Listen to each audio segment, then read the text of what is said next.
నీకోసం మంచి మాటలు మిత్రమా. బ్రతుకు నీ వాళ్లను నవ్విస్తూ జీవించు. జీవితానికి ఒక అర్థం కల్పించు. పువ్వులా నవ్వుతూ కనిపించే జీవితాలలో కూడా ముళ్ళులా గుచ్చుకునే ఎన్నో సమస్యలుంటాయి. కానీ అందరూ నవ్వుతూ ఉన్న పువ్వునే చూస్తారు గాని ముళ్ళులా గుచ్చుకునే బాధని ఎవ్వరూ చూడరు. జీవితంలో ఈ 3 విషయాలను గుర్తుపెట్టుకోండి. 1, మీ మీద నమ్మకం లేని వారికి సంజాయిషీ చెప్పడం. నీకు గౌరవం లేని చోట నువ్వు ఉండవలసిన పని లేదు. నీ కన్నీళ్లకు విలువనివ్వని వారి కోసం ఆలోచించవలసిన అవసరమే లేదు. కనిపించే మనిషిని మోసం చేస్తూ కనిపించని దేవుడిని మొక్కినంత మాత్రాన మంచి వాళ్ళం అయిపోము. మంచి మాటలు ఎవరు చెప్పినా విను. చెడు మాటలు మన వాళ్ళు చెప్పినా వినకు. ఎదిరించి పోరాడే శత్రువు కన్నా నమ్మించి మోసం చేసే మిత్రుడే ఎక్కువ ప్రమాదం.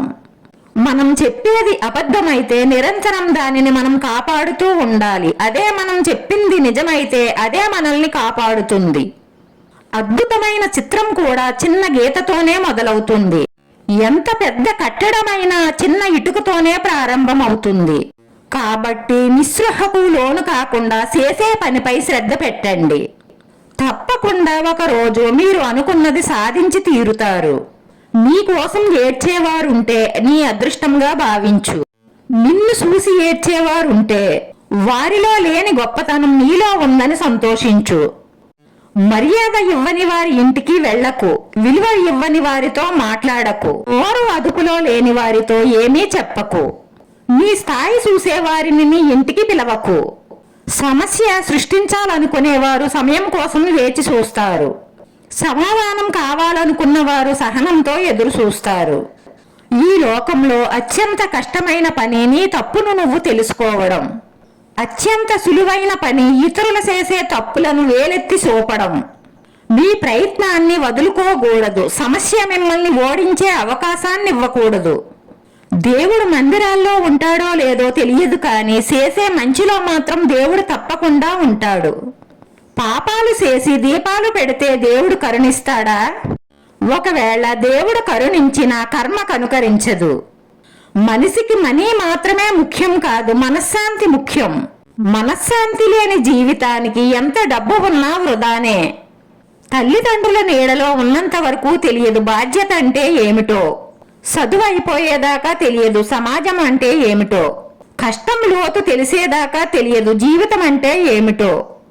బాధను నలుగురితో పంచుకుంటే తగ్గుతుందని అంటారు కానీ నేటి సమాజంలో ఆ నలుగురు ఇంకో నలుగురితో చెప్పి బాధను మరింత ఎక్కువ చేస్తారు.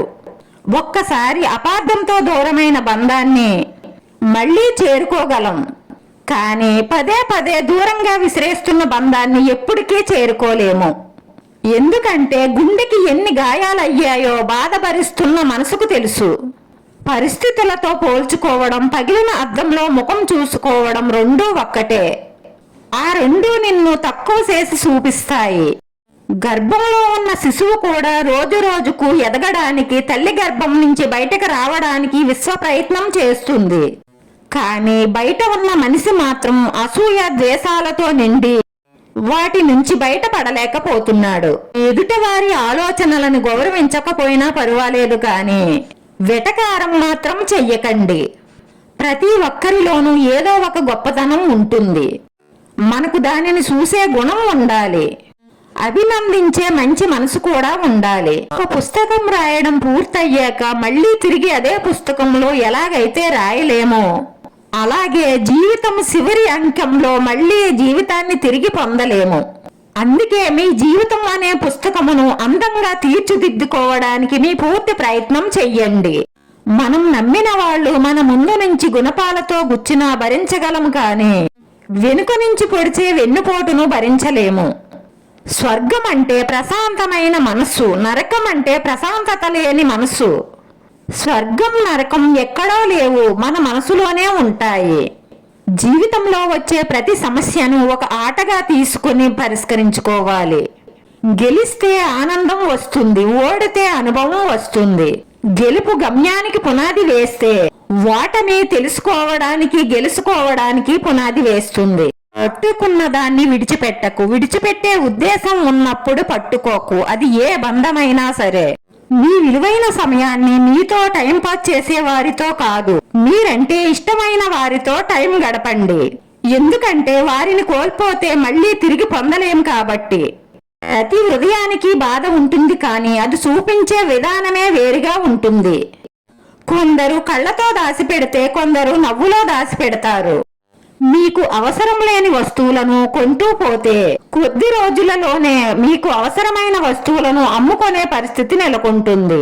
వీడియో నచ్చితే లైక్ చేయండి, షేర్ చేయండి, సబ్స్క్రైబ్ చేసుకుని పక్కనే ఉన్న బెల్ ఐకాన్ క్లిక్ చేస్తే నేను పెట్టే ప్రతి వీడియో మీకు వెంటనే నోటిఫికేషన్ వస్తుంది. ధన్యవాదాలు మిత్రమా.